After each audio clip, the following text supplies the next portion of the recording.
Hablando ya específicamente del mieloma múltiple, 1 a 2% de todos los cánceres, 10% de las malignidades hematológicas. Cuando hablamos de mieloma múltiple, hablamos de una presentación clínica que va a tener criterios diagnósticos. Y dentro de los criterios diagnósticos para el mieloma múltiple vamos a tener que el paciente tiene que tener más de 10% de células plasmáticas clonales, una electroforesis donde encontremos el pico monoclonal y la presencia de manifestaciones clínicas que se conocen como el famoso CRAB, en la cual tenemos el C de hipercalcemia, la R de enfermedad renal, la A de anemia crónica y la B de lesiones óseas, de hueso. La edad media de diagnóstico 65-70 años de edad para los pacientes con mieloma múltiple. La relación de hombre-mujer de 1 a 1 se ve un poco más frecuente en raza negra. Y aquí, ¿qué tenemos? Tenemos una célula plasmática normal. Recuerden que todos tenemos células plasmáticas. Todos tenemos células plasmáticas. ¿Por qué tenemos que tener células plasmáticas? Porque necesitamos producir anticuerpos.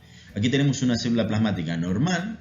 Hay alteraciones mutacionales, algunos factores ambientales. Posteriormente, pasamos a desarrollar lo que se conoce como una gamapatía monoclonal de significado incierto. ¿Qué es esto? Tenemos una célula plasmática que comienza a producir copias idénticas de ellas, pero no proliferativas, en pocas cantidades. Pero ya se produce una proteína anormal, una paraproteína anormal. Posteriormente se le comienzan a sumar otras alteraciones mutacionales que al final permiten que esta proliferación de células plasmáticas aumente, produciendo mayor el componente de la paraproteína normal, el componente monoclonal. Y todo esto lleva precisamente que estas células plasmáticas produzcan el medio favorable para que se favorezca la acción de los osteoclastos, que son precisamente lo que causan las lesiones óseas, que llevan a las lesiones líticas y llevan precisamente al riesgo de fractura, aumento del calcio, la hipercalcemia, porque estas células, estos osteoclastos, al aumentar la remoción, el proceso de resorción ósea, debilitan el hueso y además favorecen la liberación del calcio.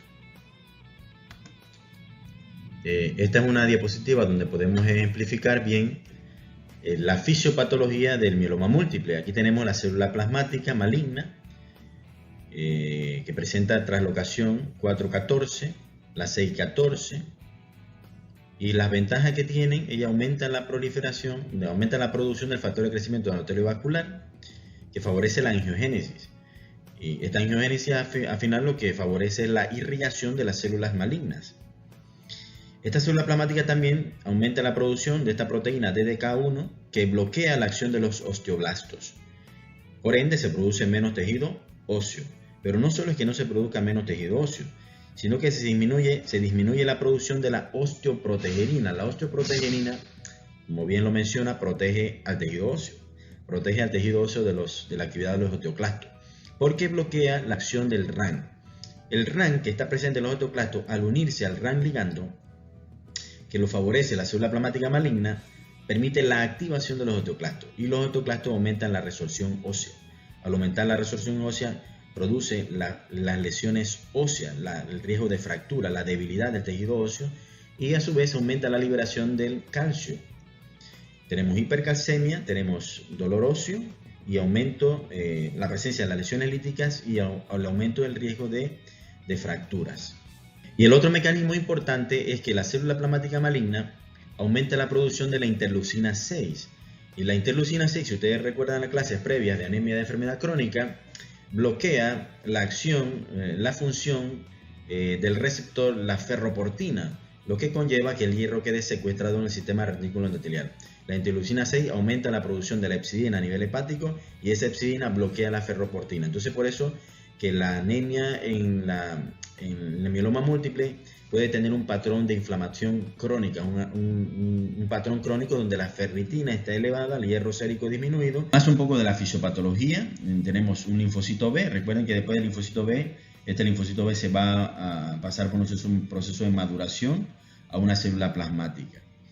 Pero esta célula plasmática va a sufrir ciertas alteraciones, ciertas mutaciones, que van a permitir que esta célula plasmática comience a producir copias idénticas de ellas, trastornos clonales. Y va a producir la paraproteína, una pequeña cantidad de la proteína monoclonal, pero inicialmente es en pequeñas cantidades. A esto se le suman más alteraciones mutacionales que van a llevar precisamente a que esta proliferación de estas clonas de células plasmáticas ya sea más abundante. La proliferación aumenta, y al aumentar, aumenta también la producción de la paraproteína, de esta inmunoglobulina normal, de esta proteína monoclonal. Y al final el mieloma múltiple ya instaurado daña órganos. Al producir lesiones líticas por aumento de la actividad de los osteoclastos y aumento de la resorción, hay riesgo de lesiones líticas y fractura. Al aumentar la resorción ósea, se aumenta la liberación del calcio. Hay hipercalcemia. Y la hipercalcemia conlleva aumento de la diuresis. El paciente puede tener lesión renal precisamente por esto. Además, se puede producir disfunción renal de causa prerrenal. Hay anemia de enfermedad inflamatoria crónica, hay anemia también porque las células plasmáticas infiltran la médula ósea y reemplazan a los precursores de la serie roja. Hay anemias también porque las células plasmáticas pueden infiltrar el riñón, hay daño de los tubulares renales, de los capilares renales y de los túbulos renales por depósito de las cadenas ligeras de la inmunoglobulina. Todo esto daña el riñón y al final tenemos menor liberación de eritropoyetina que se necesita también para la eritropoyesis. A esto tenemos que sumarle también el daño renal cuando el paciente ha consultado de manera reiterada o por cuenta suya comienza a tomar antiinflamatorios no esteroideos que también contribuyen a aumentar el daño renal.